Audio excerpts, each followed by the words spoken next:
আজকে ব্যাটিংটা খুব পচা করেছি, যে থাকে তারই উইকেট নিতে চাই। হ্যাঁ, স্মার্ট, ভালো খেলে। ফার্স্ট ফিল্ম যদি আমি লিড ক্যারেক্টার করি তাহলে অবশ্যই শাকিব খান। আমি বোলিংটা ভালো করি, বাট আজকে ব্যাটিংটা খুব পচা করেছি, একটা রানও নিতে পারিনি। আমি তো বলতে পারছি না ঠিক কে আমার থাকবে, সো যে থাকে তারই উইকেট নিতে চাই। বসুন্ধরা ট্যাবলেট এখন আরো উন্নত। এই হট এয়ার থ্রো টপশিট দ্রুত শোষণ করে সোনামণিকে দেয় কোমল অনুভূতি। এটা আসলে ব্যাপারটা হচ্ছে কি, যদি মেহজাবিন আপুর পাই তাহলে ওকে ফাইন, আপুরটাই নিব। আদারওয়াইজ যারা আছে তাদেরটাই। সাব্বির রহমান, কারণ ও ভালো খেলে। হ্যাঁ, স্মার্ট, ভালো খেলে।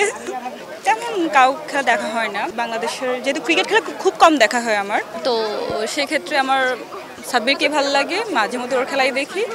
আর কারো খেলা তেমন একটা ভালো লাগে না, অ্যাভারেজ সবাই।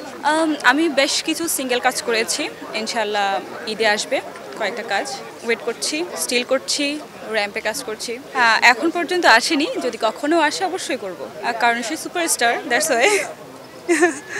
আমি বড় পর্দায় কাজ করেছি, ক্যারেক্টার আর্টিস্ট, সো কাজ করা হয়েছে বড় পর্দায়, বাট লিড ক্যারেক্টার এখনও করা হয়। যদি অপরচুনিটি আসে অবশ্যই করব।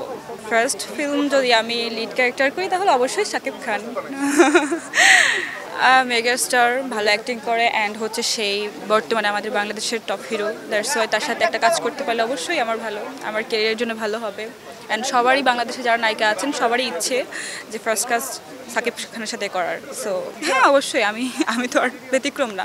হ্যাঁ, ছোটোবেলা থেকে খেলাধুলা করা হতো, বাট মাঝখানে অনেক দিন গ্যাপ ছিল। আমি জেলা পর্যায়েও খেলেছি, আমার হোম টাউন ফেনী, ওখানে। আমি ক্রিকেট খেলেছি, অ্যান্ড বর্ষা, গোলক, মিউজিক্যাল চেয়ার, এগুলো খেলা হয়েছে।